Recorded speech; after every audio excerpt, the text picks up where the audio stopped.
మీకు తిరుమల తిరుపతి దేవస్థానంలో కూడా అనేక సమస్యల్ని పరిష్కరించుకుంటూ వచ్చాం. ఇవాళ పాలకవర్గం కొత్తగా వచ్చింది.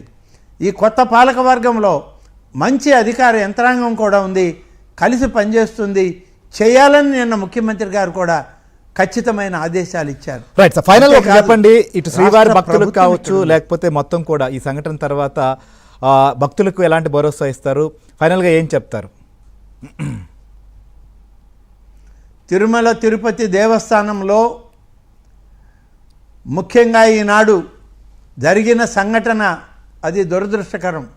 ప్రభుత్వం దాని మీద విచారణ చేసి తప్పనిసరిగా సరైనటువంటి నిర్ణయాలని ఆచరణలోకి తీసుకురావడం జరుగుతుంది. అంతేకాదు, నేను యావత్ భక్తులకి, యావత్ హిందూ సమాజానికి నేను ఇవాళ చేతులెత్తి నమస్కరిస్తూ వారికి విజ్ఞప్తి చేస్తున్నా, ఎలాంటి పొరపాటు ఎన్డీఏ కూటమి ప్రభుత్వంలో తెలుగుదేశం పార్టీ నాయకుడు ముఖ్యమంత్రిగా చంద్రబాబు నాయుడు గారు ఉన్నంత సమయంలో ఎలాంటి పొరపాటు జరగనేమో.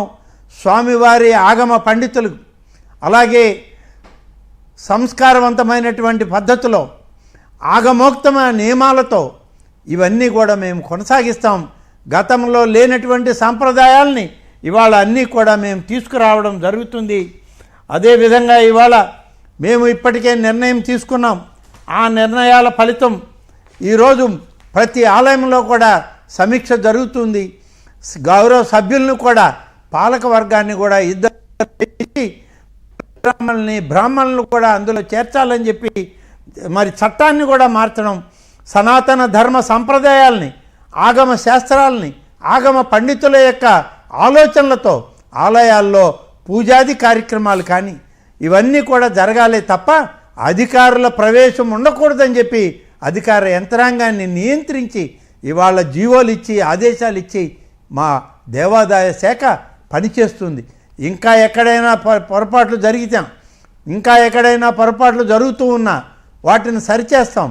కొత్త పాలక వర్గాల్ని నియమించడానికి 1482 ఆలయాల్లో నూతన పాలక వర్గాల్ని ఫిబ్రవరి ఆఖరిలోగా ఆ పాలక వర్గాలను ఏర్పాటు చేయడానికి రాష్ట్ర ప్రభుత్వం అన్ని చర్యలు తీసుకుంటుంది, దేవాదాయ శాఖ తీసుకుంటుంది అని చెప్పి ఈ సందర్భంగా తెలియజేస్తూ, భక్తులకి ప్రజలకి నిన్న జరిగిన సంఘటన అది దురదృష్టకరమని మళ్ళీ విజ్ఞప్తి చేస్తూ, ఎలాంటి పొరపాట్లు జరగనటువంటి దైవ సాన్నిహిత్యాన్ని, హైందవ ధర్మాలని మీకు అందించడంలో ఆంధ్రప్రదేశ్ రాష్ట్ర ప్రభుత్వం, గౌరవ ముఖ్యమంత్రి చంద్రబాబు నాయుడు గారు, ఉప ముఖ్యమంత్రి పవన్ కళ్యాణ్ గారి నాయకత్వంలో మా దేవాదాయ శాఖ పనిచేస్తుందని చెప్పి ఈ సందర్భంగా తెలియజేస్తూ, ముఖ్యమంత్రి గారి ఆదేశాలు ఈరోజు తిరుపతిలో ఇన్ఛార్జి మంత్రిగా ఉన్నటువంటి మన అనగాని సత్యప్రసాద్ గారు కానీ దేవాదాయ శాఖ మంత్రిగా నన్ను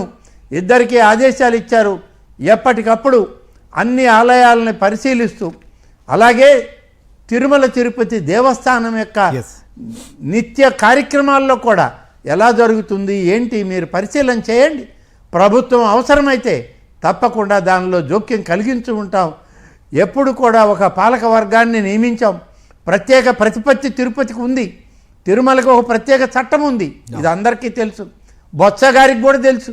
అయినా వారు మాట్లాడారు, కానీ సమాధానం చెప్పడం కాదు. కానీ ఈ ప్రత్యేక ప్రతిపత్తి కలిగినటువంటి తిరుమల తిరుపతి దేవస్థానంలో అన్ని సజావుగా జరిగినంత వరకు పర్వాలేదు.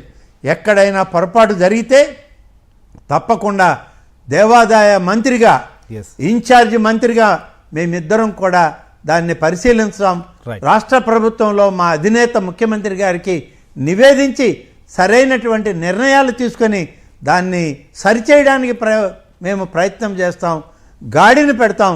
దేవాదాయ శాఖ ఈ రాష్ట్రంలో మరి ప్రతి భక్తుడికి ఇవాళ సేవలు అందిస్తుంది. మీరు గమనించండి, ఆలయాలకు భక్తులు పెరిగారు.